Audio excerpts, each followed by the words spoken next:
Alright everyone, welcome back. We're now going to do toxicology. This is probably one of the more challenging medical chapters because it's really easy to get caught up in all the little details about each type of poison and all that stuff.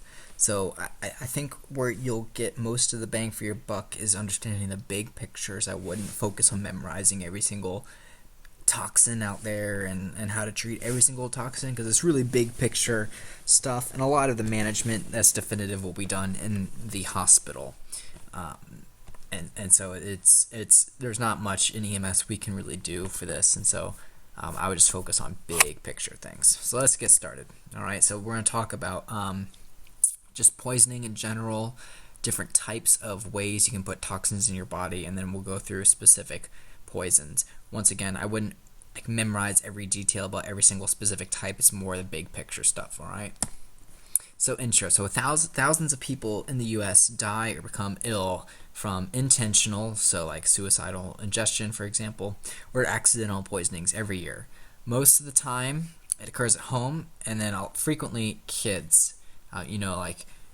Parents should have any chemical cleaners or any drugs that they may have locked up so that kids can't put the fun, nice smelling floor cleaner into their mouth. It has fruits on it, and it looks like a fun color like juice, and so kids frequently want to drink that. So keeping things away locked, they're like cabinet lockers to make sure things are safe like that. Poison is any substance that impairs health or causes death by its chemical actions. So you could say medications are types of poisons, right? I mean, medications are a chemical that enact a physiologic change in our body, but we do that for a health promoting purpose. But medications can easily, in bad doses, can easily be a poison as well. So that's kind of like a double-edged sword. So one example is Tylenol. Tylenol can be used as a medicine, but in excess it be a poison. All right. The poison when it enters the body or it contacts the skin. So key terms to know. Toxicology is the study of toxins. All right, so people go to grad school and get their PhDs in studying toxins. A toxin is a poisonous drug or substance. The antidote neutralizes the effect of a toxin. Exposure is any sort of contact with that poison. And then, just like I mentioned, so a medication that is normally used to promote health, if taken in excess, if it's overdosed, then that can be an excessive dose of drug that can act like a toxin. There are four, and then I would know this for sure, there are four routes by which poison can enter the body. There's ingestion, so I drink it or I eat it. I inhaled, so our respiratory and GI tract. You can inject it directly into the veins, and you can absorb it through your skin. All right, so this is very similar to when we talked about pharmacology, right? You can take medicines PO, you can inhale medicines, you can do injections IM or IV, and then you could absorb it. There are, I guess as a BLS, you can't really do any skin absorption, but you can give nitro as a paste as a paramedic, so that would be an example. Skin absorption. Let's go through each of these. So ingestion is swallowed. The absorption in the ingestion route is in the small intestine, and this is the most common cause of poisonings. And here's an example of a kid. I don't even know what this is. It looks like a jug of, who knows? Maybe it's like that stuff you use to kill mosquitoes or whatever. But you shouldn't be doing this. So that kids being dumb. Okay, but there you go. So there's an example. It looks fruity, probably smells kind of nice. I might try some myself if I'm quarantined for too long. Okay, inhaled. Homeboy over here is huffing some paint. Great. Okay, so inhaled, you breathe it in. It's usually a gas, vapor, fume, aerosol. These are just all kind of gaseous substances. Occurs in the lungs. It crosses that alveolar capillary membrane and very rapid onset. That's why people choose to do it this way, right? You ingest something PO, it takes a long time to break down your stomach and to slowly diffuse across your intestine, but if you can inhale it, it's very quick. Familiar sight, right? Homeboy doing some heroin. Got that spoon and lighter. So injection, this is the fastest. It's immediate and virtually immediate, and it causes a systemic reaction because it's in your blood vessels, which are like the highway of your body, right? It can cause some local inflammation and edema, mainly from the trauma of the needle, for example, or like a bee sting, right? But you can inject it directly under the skin. That's called subcutaneous. Into muscles, we do that for like an EpiPen, or directly into the blood vessel. So that's what he's doing. He put a tourniquet on so he can find his blood vessel, so he can inject some of that Taliban delight right into his vessels. Jesus. Okay, let's keep going. I'm getting delirious. Okay, so absorption directly in the skin. So homeboy right here is playing patty cake with some lime powder. Oh, and he's getting it absorbed on his skin. So contact with the skin or mucous membranes. This is frequently your poisonous plants. So your like poison ivy, for example, that's an absorbent on the skin. Pesticides, so look out for gardeners and farmers, or the person who gardens as a hobby. Other chemicals too. Substance may be dry, powder, or liquid. Dried powder or liquid, and it can be lethal. Just because it's on your skin doesn't mean it can't be lethal. So when I was a lifeguard, we'd have to add acid into the pool if the pH was off, and we'd have to wear these big gloves because we didn't want the acid to get on our bodies. Managing the poisoning patient. Big picture, care is supportive. ABOCs, get them to a hospital. That's where the definitive treatment occurs. Patients can deteriorate rapidly, so reassessment is critical. If anything is wrong in your your MABOCs, mental status also, if anything is wrong, that's a Q5-minute reassessment, almost a continuous reassessment. Closely monitor them, be prepared to ventilate, watch for vomiting. Patients can die from aspiration, so you may want to consider your patient positioning during transport if you're worried about vomiting, that they don't aspirate. And then always provide care for signs and symptoms you note with which they present. So now we're going to go through each kind of topic. So ingested poisons. So scene size up. Look for empty medicine bottles. Maybe this was an intentional overdose for suicide, for example. Maybe you'll see pills all over the place. So you're a detective. You go somewhere for a 911 call. You kind of have to look at your environment. Maybe a recent empty container. Maybe see a thing of bleach empty in the trash can, for example. Overturned plant. I'm not really sure what this is getting at, but maybe they were chewing some leaves on a plant and that was poisonous. Spilled chemicals all over the place. This is a scene safety thing. Make sure if it's volatile, you don't be breathing it in. There we go. Potting soil on the dirt floor. I'm not really sure what this is getting at. Don't chew house plants. And then if you see remains, food, drink, or vomit kind of around the scene.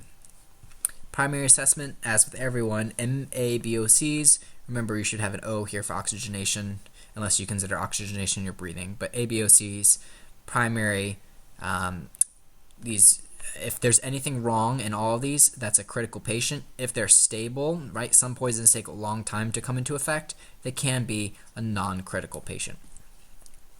Secondary assessment, everyone, right? Sample, vitals, hit a physical exam.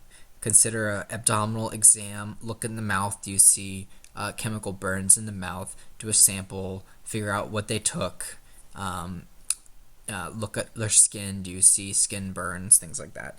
What household items do kids ingest? Pretty much, if it's liquid, kids will drink anything. All right. So cleaning products, bleach, Drano, soap.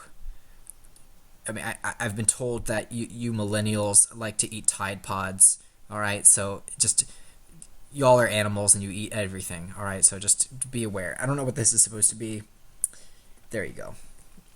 So, oh, perfume. Yeah, perfume smells good, therefore it must drink good. Here's some windshield washer. I don't even know what this is. It looks like plastic.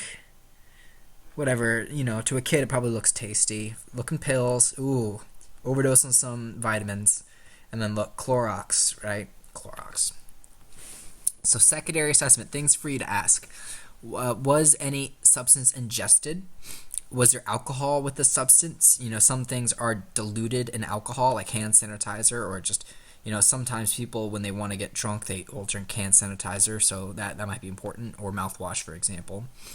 When did the patient ingest it? How long ago? So that's important for the physicians at the ER for them to do treatment, is how long ago, and when were they exposed to the poison? How much was taken? Has anyone attempted to treat it? So sometimes people in the lay public will try to induce vomiting, which is never really a good idea. So if they tried to induce vomiting, that might be useful to tell the hospital.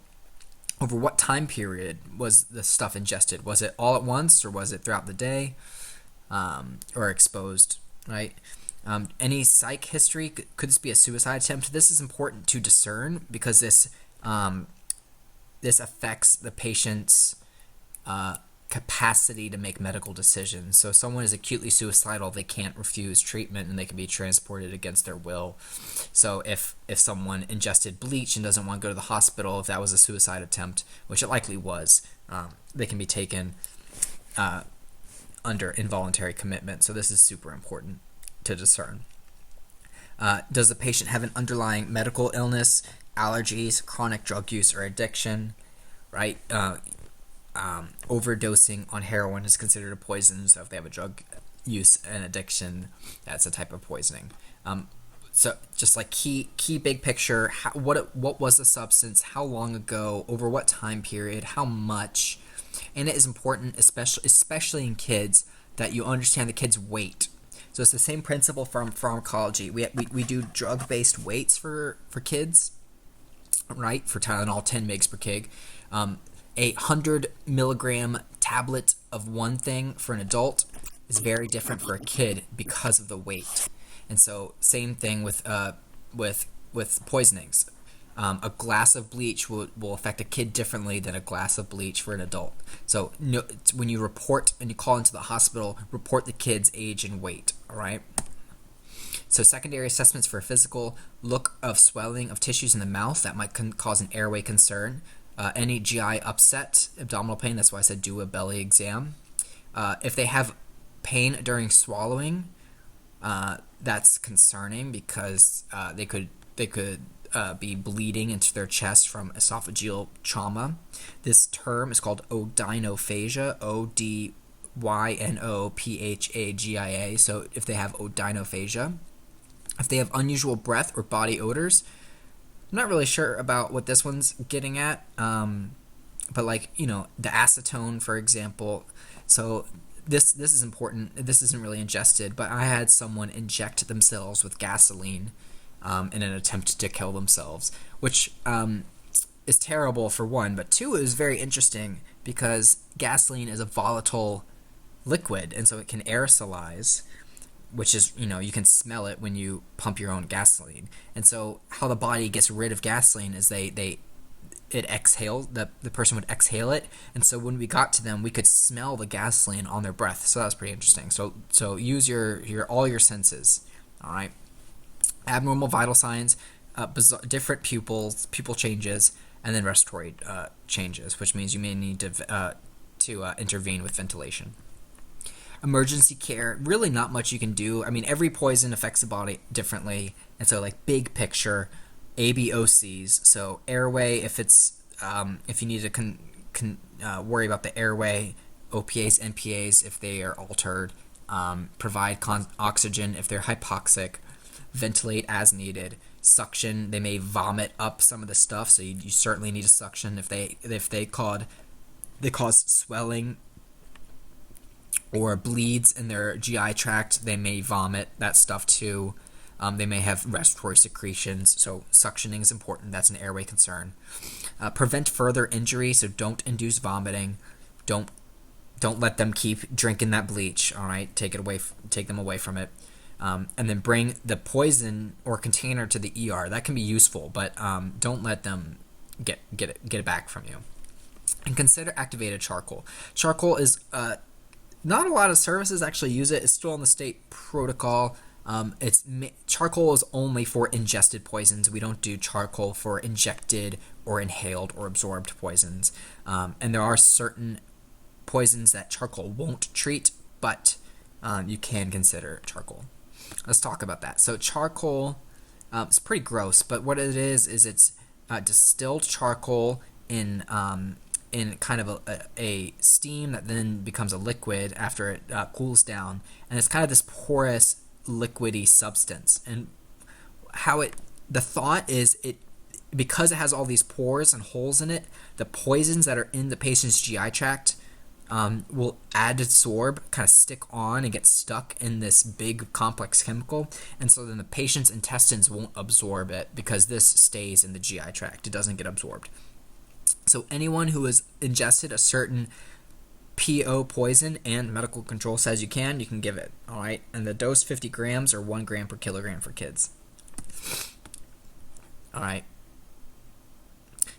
So to kind of show you what we mean by porous, a whole tube of 50 grams, if you were to spread out the surface area encased in all the pores, you get 10 football fields. So that's a lot. So you can really kind of soak up those poisons. Only within 1 hour, because otherwise that poison that was in the stomach then goes into the small intestine is starting to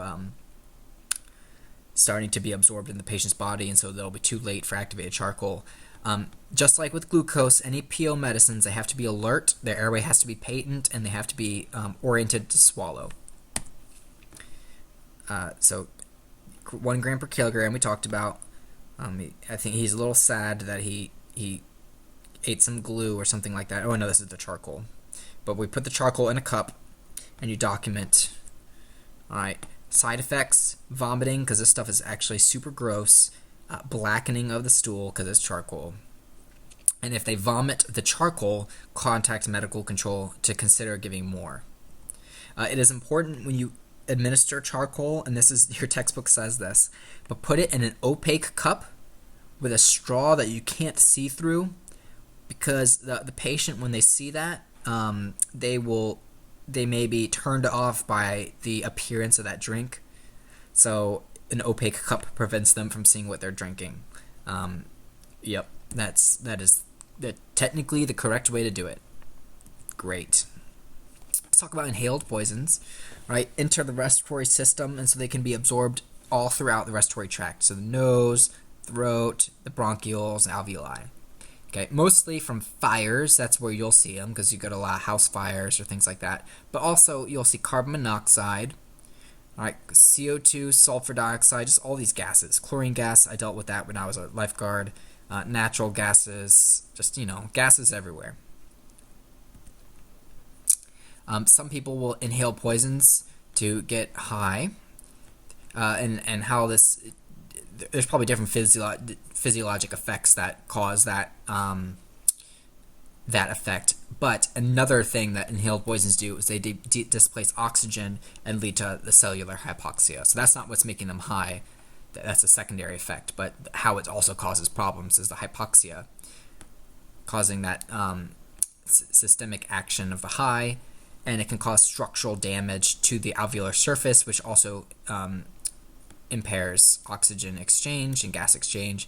And so look for materials for inhaled poisons around the lips and nose, right? If they huff something, or they were in a house fire and you see burns around their nostrils, you'll see kind of stuff around their nose and mouth. Scene safety is super important. You don't want to be going in somewhere that has inhaled poison gas without PPE. So same thing with like a fire. If there's a fire going on, we have firefighters wearing all their PPE to get the patients out to us so we don't have to go in there. If you walk into a room and there's 20 unconscious people on the floor, I don't want to be in that room because there's probably some odorless, colorless gas in there.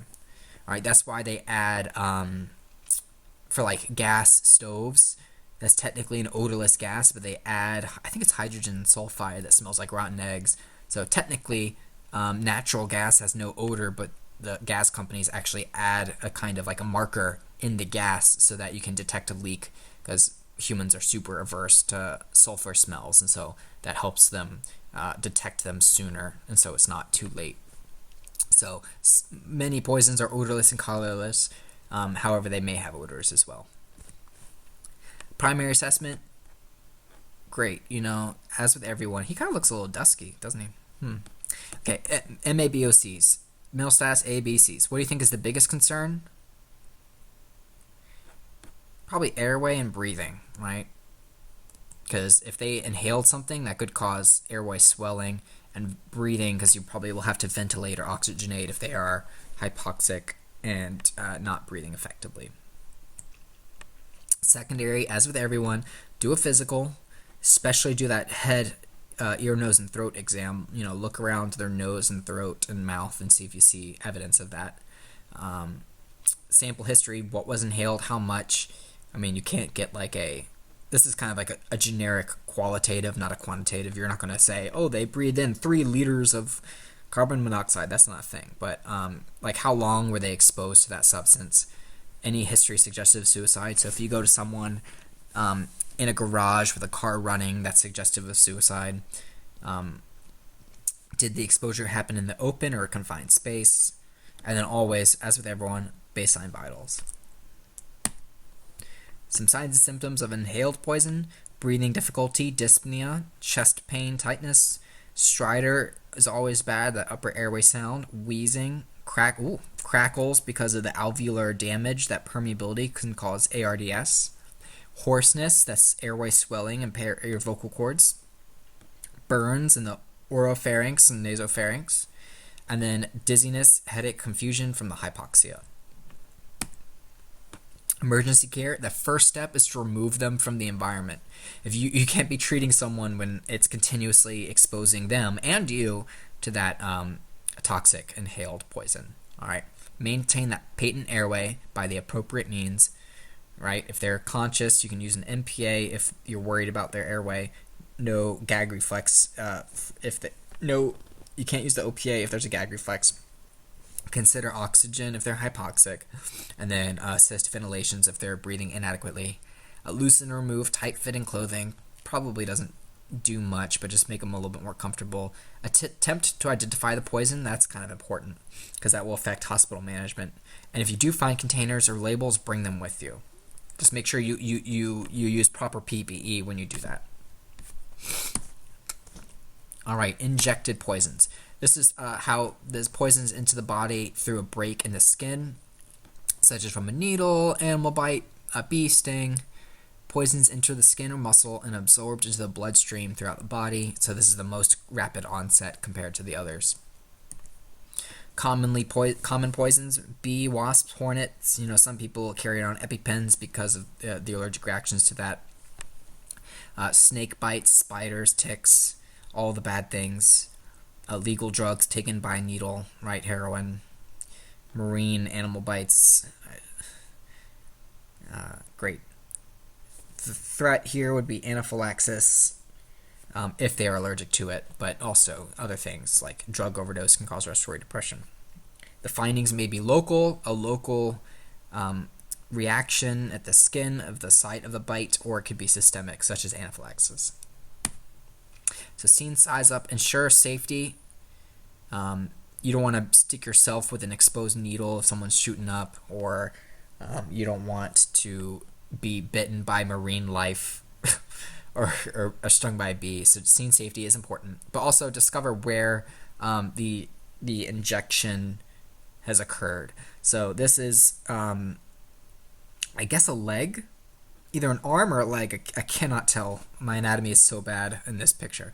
I just see a finger here and a finger here. I don't know if they're holding their other arm or a leg, but there's obviously the site of injection. I guess this was a snake bite or who knows. Here we go.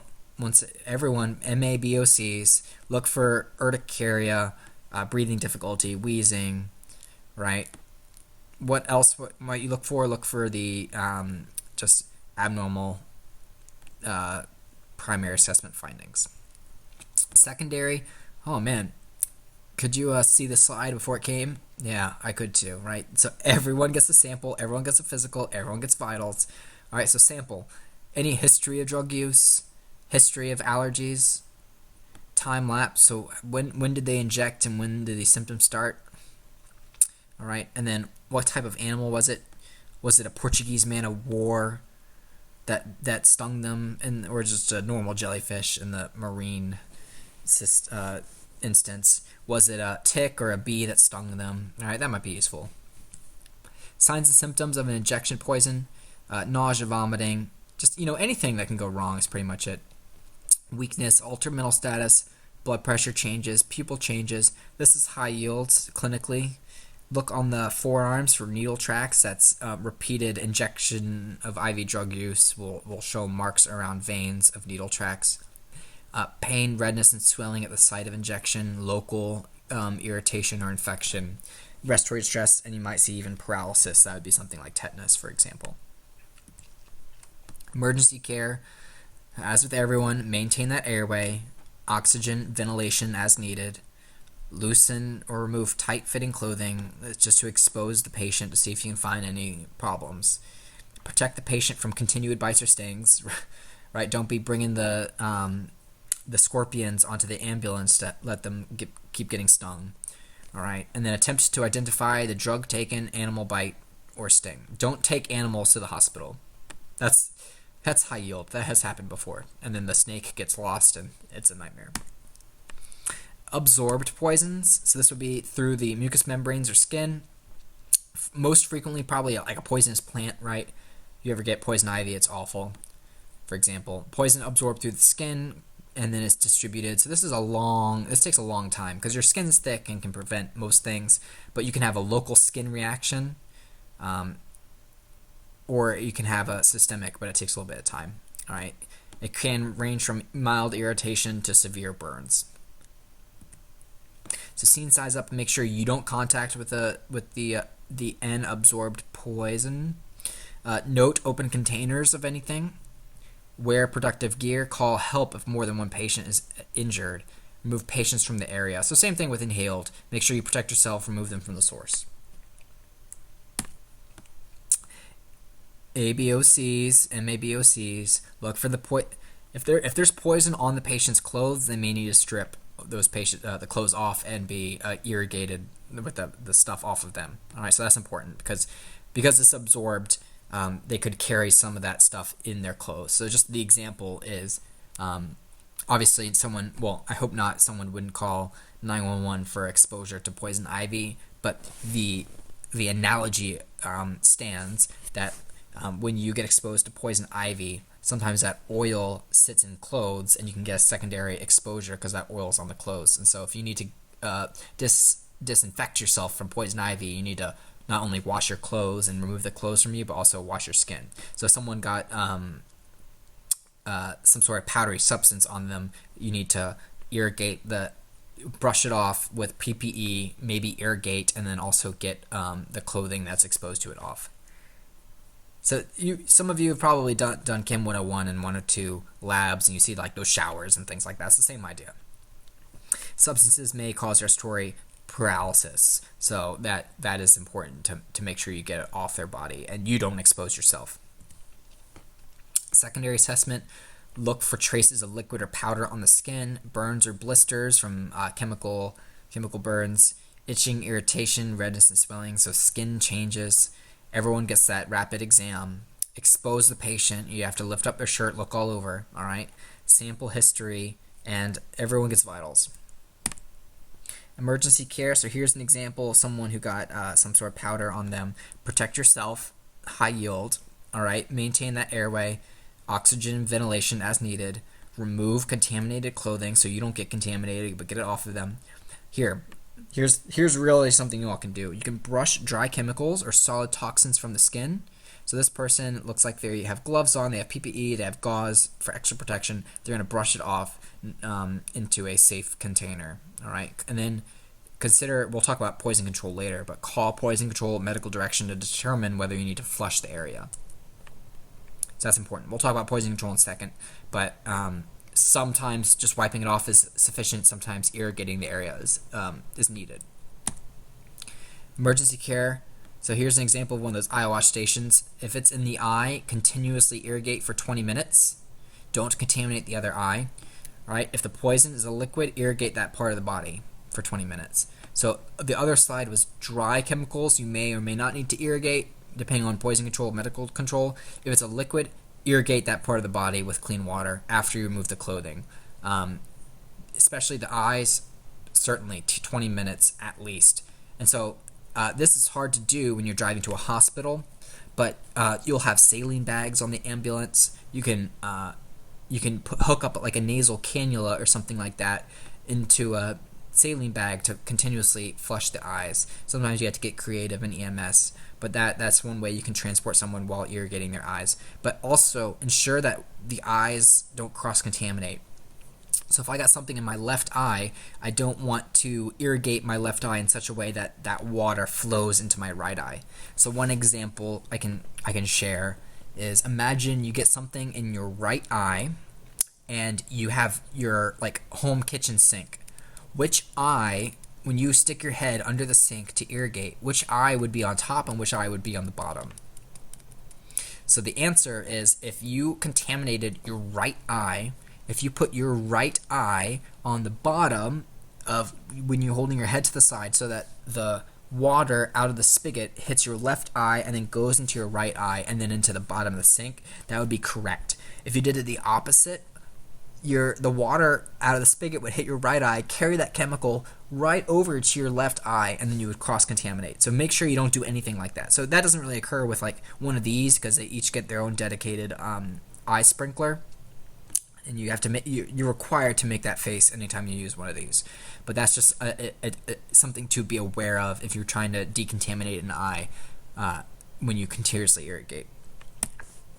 Now we're going to go through specific types. This is where you can get a little overwhelmed and caught up in the details, but we just went through kind of the brunt of what you need to know for your test. And so this one, it's important to still know the big picture items, but I doubt they're going to ask you very, very, very specific things from this, but still pay attention. Food poisonings, you probably have had this before. Basically, it's caused by ingestion of food containing bacteria or toxins. And then certain foods that cause that would be like eggs, fish, chicken, right? Salmonella. Unpasteurized, that just means not cleaned milk. Untreated water, like if you go to another country that doesn't have good sewage systems, that could cause a problem, like cholera, for example. Symptoms can start hours to days. It just depends on the bacteria and the toxin. Some toxins are pretty rapid and occur like hours, like just right after. And peds and geriatrics are at an increased risk for severe symptoms, just because of the immature immune system and the aging senescent immune system. Some signs and symptoms of food poisoning, just think of when you've had food poisoning before: abdominal pain, nausea, vomiting, bloating and gas, diarrhea, frequent bowel sounds. So you probably won't listen to a lot of bowel sounds in EMS, but if their belly's making a lot of noise, right, you've probably made a lot of noise before. There you go. Signs and symptoms of more severe findings would be fevers, a blood disorder. I'm not really sure what that's getting at, because you're not going to be picking that up necessarily, but muscle cramps, so electrolyte abnormalities from maybe the dehydration from all the diarrhea. Muscle paralysis is certainly bad, and you can think of things like Botox and tetanus. And if you are passing blood in the stool, hematochezia and melena, that is certainly bad. Emergency care, do not give charcoal for food poisoning. It doesn't really work, especially because it'll be charcoal should be only given within 1 hour, and so you probably wouldn't even have symptoms that soon. Make sure they do not eat or drink. That's called NPO. Nothing by mouth. And then be alert for aspiration, especially if they're vomiting. All right, and they have altered mental status. All right, we're going to keep going to specific poisons. Carbon monoxide, CO. Right, remember your Chem 101, like Lewis dot formulas or whatever. This is a colorless, odorless gas that displaces oxygen from the red blood cells. And this is important to understand. This is probably one of the more higher yields toxins we're going to be talking about today. So I would focus a little bit more on this one. This reduces the amount of oxygen carried by red blood cells and inhibits the ability to utilize the oxygen. So this is important. Not only does carbon monoxide displace oxygen from the hemoglobin, it also makes it harder for the body to utilize the oxygen that is already there. Tissues don't receive oxygen and they'll die, right? You go from your aerobic to anaerobic metabolism. And of course, your highly aerobic tissues, your brain and nervous system, and your heart can sustain a lot of damage. So primarily, when you see carbon monoxide, it's from home heating devices. So some people will have space heaters or like a fireplace, gassed fireplaces, inadequate combustion. Automobile exhaust, that's particularly common, especially as a means of suicide, because supposedly this is a very painless way to go, and so a lot of people will park their car in an enclosed space and leave it running, and just a byproduct of natural combustion increases carbon monoxide. So if they're in a closed space, they'll kind of succumb to that. Early signs and symptoms. Generators is another, like home generators. I went to a patient who was in a shed with their own generator, for example. So early signs and symptoms of carbon monoxide poisoning is kind of secondary to the hypoxia. So the headaches, altered mental status from hypoxia, GI upset, tachypnea because your body's like trying to get more oxygen. This is super high yield. The pulse ox will be normal. And this is counterintuitive because you would say, oh, if you have low oxygen, your pulse ox should be decreased. But remember, I tried to drive this point home when we talked about pathophys, but the pulse oximeter is a dumb device. It can't tell what hemoglobin is bound to. It only knows that hemoglobin is bound to something. And so if hemoglobin is bound to carbon monoxide, it'll sense that as bound to something and will give you 100%. So if someone is acting hypoxic, but their pulse ox is normal, consider carbon monoxide. Later stages, blindness, because your eyes require a lot of oxygen as well. Hearing loss, so just sensory disturbances. They can go into seizures, coma, and death. Emergency care for this, remove the patient from the source, right? As with everyone, remove them from the source of the poison. Provide high flow oxygen. If you overload the lungs with oxygen and the blood with oxygen, it can kind of bump off the carbon monoxide and hopefully kind of fix hemoglobin to be a little bit more efficient. So high flow can help with that. And then some hospitals, Duke has one, UNC I believe does not, but have hyperbaric chambers, which means hyper pressure. So the high pressure, you can even overload even more oxygen into the blood to get rid of carbon monoxide. But the most standard care is, even if they're, of course, they're hypoxic, even though pulse ox is normal, you have to give high flow oxygen. Duke uses hyperbaric oxygen.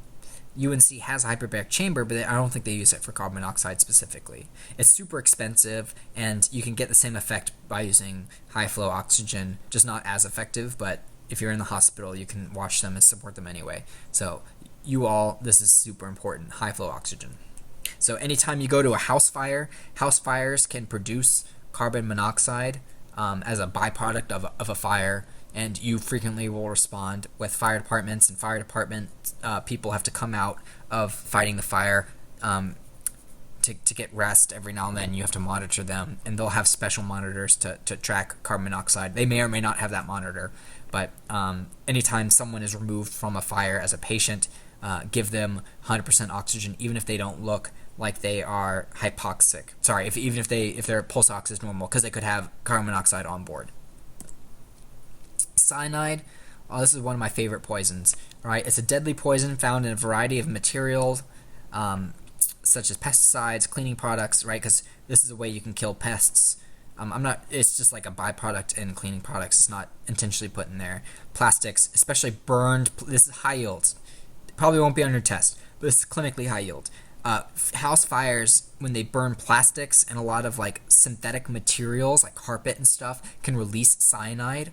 So house fires, pretty much anyone who comes from a house fire should get 100% oxygen, because they'll be exposed to cyanide and carbon monoxide. Fruit pits, lower yield, but I had a friend in high school who was convinced if he ate apple seeds, which have cyanide, he'd become immune to it. Needless to say, he's pretty dumb, so don't do that.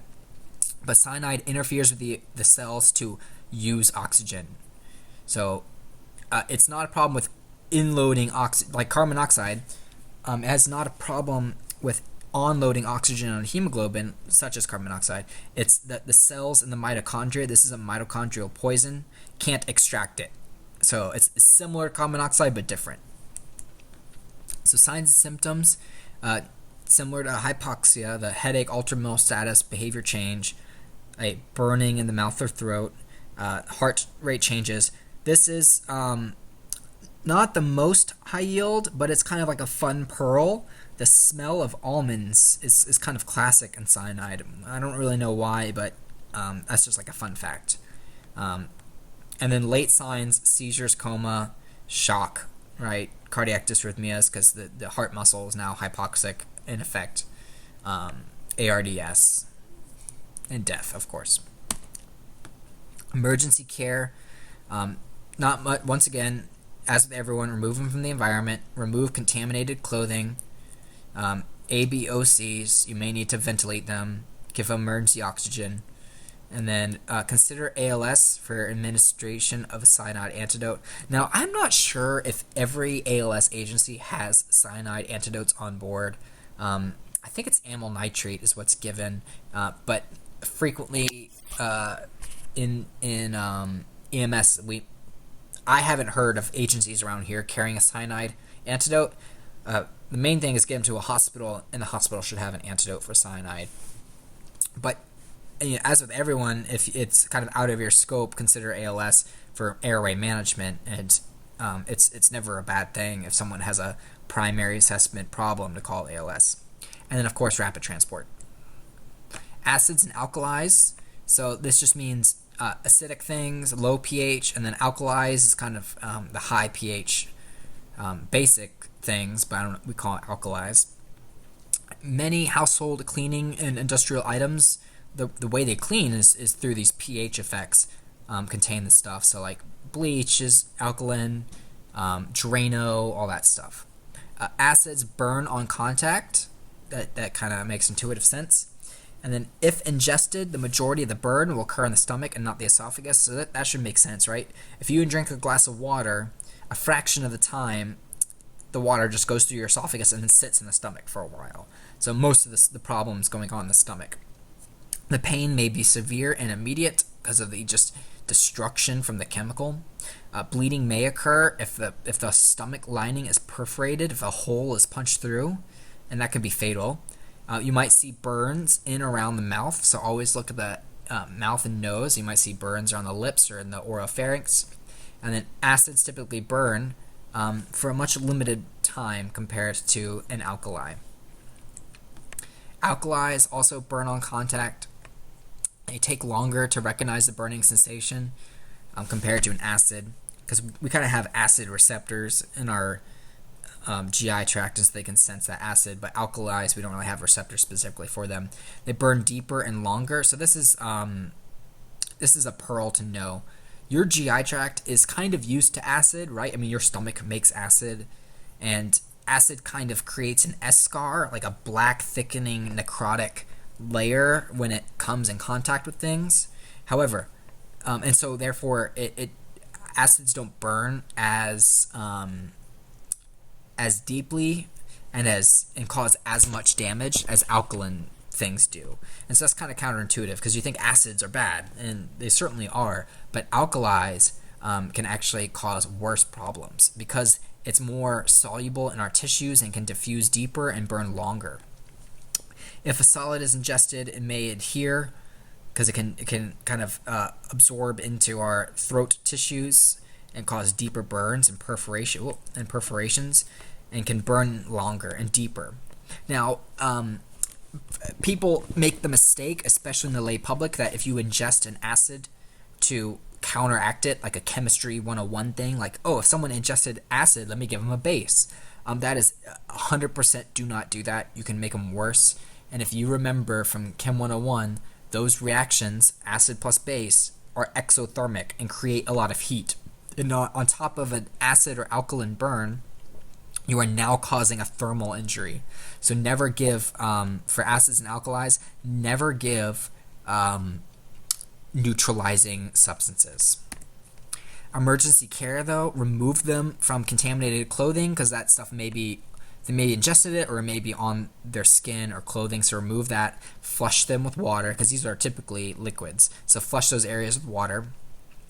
ABOCs, be alert for upper airway swelling, edema causing stridor. Stridor is always bad. Call ALS. Do not induce vomiting. You will just re-expose tissues that are already friable and necrotic to that acid or alkali again, and that will just make it worse. All right. We do not give charcoal for acids and alkalis, because it can lead to vomiting, and you don't want to aspirate acids and alkalis, and so vomiting can risk aspiration. And charcoal doesn't really absorb the acids and alkalis, so that's super important for you when you're learning your drugs to understand charcoal doesn't treat those things. Hydrocarbons, just, methane gas, I guess. Yeah, so she was drinking some sort of hydrocarbon substance. I'm not really sure what it is, but hydrocarbons, things like kerosene, that's what I thought it was, like some sort of like gas thing. Kerosene, turpentine, oils, lighter fluids, glues, paints, solvents, multitude of absorption. You can ingest it, inhale it, absorb it. So I've learned also you can inject it, not me myself, but the case I talked about earlier. Signs and symptoms of hydrocarbons: altered mental status. If you inhale it, that coughing, choking, burns to the mouth if you ingest it.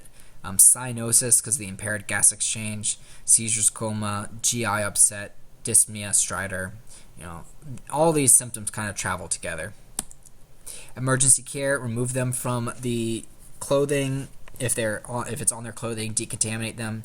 Manage airway and breathing, ABOCs. Don't give charcoal. So the common theme here is there's not a lot like specifically to each poison you can do. The big picture treatment is pretty much the same. Remove them from the source. Decontaminate them if they have exposure on their skin or clothes. ABOCs, support that. Consider charcoal for PO, non-acids, non-alkalis. Get them to a hospital. Call ALS if it's affecting their mental status, airway, breathing, oxygenation, or circulation. Methanol. Methanol is a clear, odorless, poisonous form of alcohol. It's found in a variety of substances like gas. Antifreeze is the classic thing you'll see. Is the ingestion of antifreeze causes methanol poisoning. Washer fluid, paints, fuels. It causes the liver to produce a massive amount of acid in the body.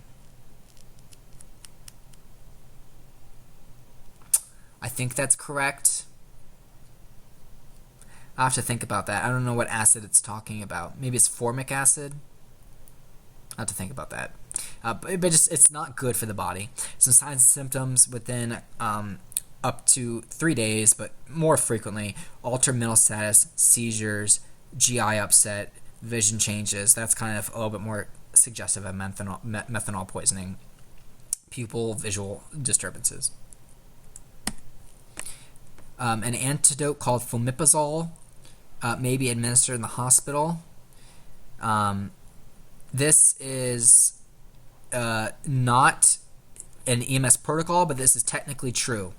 All right, so this might be a fun exercise for those biochem people out there.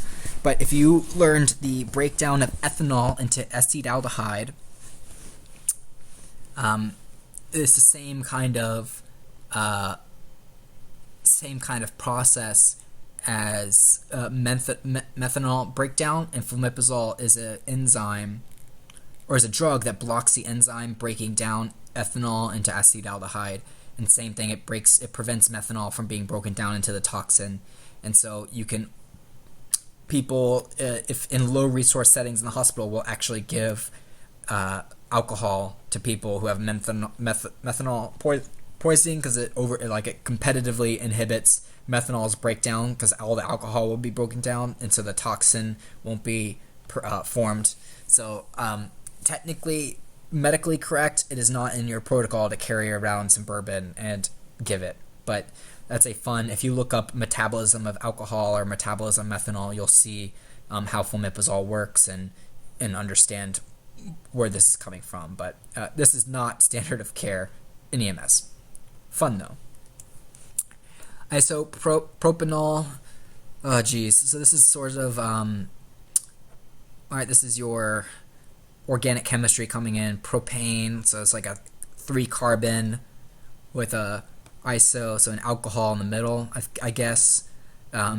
It's also in rubbing alcohol, and so sometimes it has a similar effect in the body to alcohol. So patients who are alcoholics who want to get drunk, who can't access alcohol, will frequently drink rubbing alcohol or cleaning products, or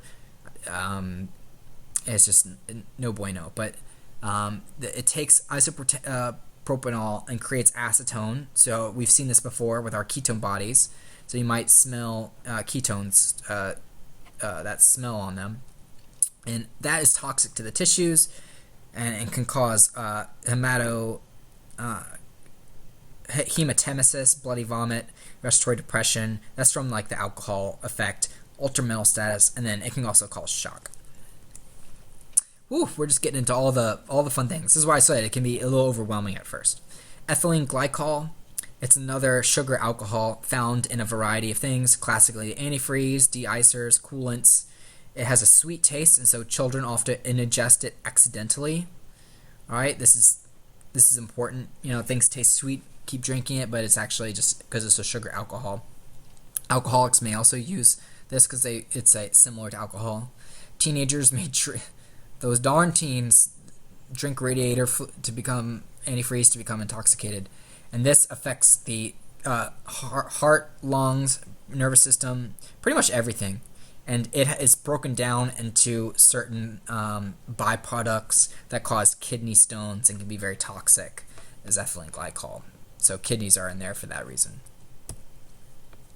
There's kind of 3 stages of ethylene glycol. There's the neuro, the cardiac, and the renal. This is getting the weeds. I'm sure you're not going to be asked this. But basically, emergency care is these patients can go into seizures and respiratory arrest, which you need to fix.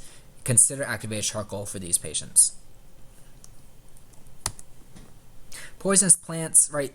Ivory, oak, and sumac. I was a Cub Scout and a Boy Scout for years, and I had to learn this, like these pictures of plants, literally every year of my life. And then then I did first aid and EMS. And I don't know if I just like have a disease where I can't tell the difference between plants, but I just, for the love of God, I can't tell what the leaves of 3 let it be. I don't even know, but like, you know, there's leaves everywhere. How am I supposed to know it's poison ivy? But I'm guessing this is poison ivy. You know, there you go. So ivy, oak, and sumac causes a local skin reaction that is delayed and is just itchy as all get out. But there's also other poisonous plants, right? Nightshade, deadly nightshade, Jimson weed, whole bunch of things out there. Rhododendron, all these things that you can ingest in the wild that you really shouldn't. Golly. Okay, emergency care, ABOCs, as with everyone. Rarely is a poisonous plant an emergency, but you never know, right? People ingest everything these days. Decontaminate the skin, irrigate it if it's still in the body. Of course, it might be invisible, you can't tell, but always consider irrigating. And if it's on the clothes, get off the clothes. Get the clothes off. Poison control centers. So these are great. They often act as medical control. I would put the poison control number in your cell phone. So the number is 1-800-222-1222. So 222-1222. I don't know why it's just why it couldn't be all twos, but who knows. So 222-1222. These are great. I would say if you're a BLS ambulance or you're in the lay public, if someone has a poisoning incident, that if there's anything life-threatening, you fix that, call ALS, call medical control. But if there's nothing acutely life-threatening, call poison control, and then give info on the signs and symptoms, the tell the patient's age, their weight, the substance that was ingested or injected or inhaled, the amount, and what symptoms they're experiencing. And then poison control will tell you on if there's any antidotes out there, if there's any signs and symptoms. They'll give you a disposition. Do they need to go to a hospital right away, or can they go at another time? Can they just see their normal doctor? So these are great, and they act as frequently, from my understanding, medical control. They can act as medical control, provided that there's no like acutely life-threatening thing that, like, they're not going to tell you to ventilate and intubate someone. You should be doing that kind of from your own medical control protocols. But these are great for non-emergent acute poisonings. All right. You can consider contacting them prior to arrival. Frequently, the ER will also contact, but it's always good. So, for example, my guy who injected gasoline, he was stable. His vital signs were stable, and his primary assessment was stable. And so before we called medical control, we called poison control, and they kind of told us what to expect. And then we took him to the hospital. All right, and that is poisoning. So I'll catch you all next time.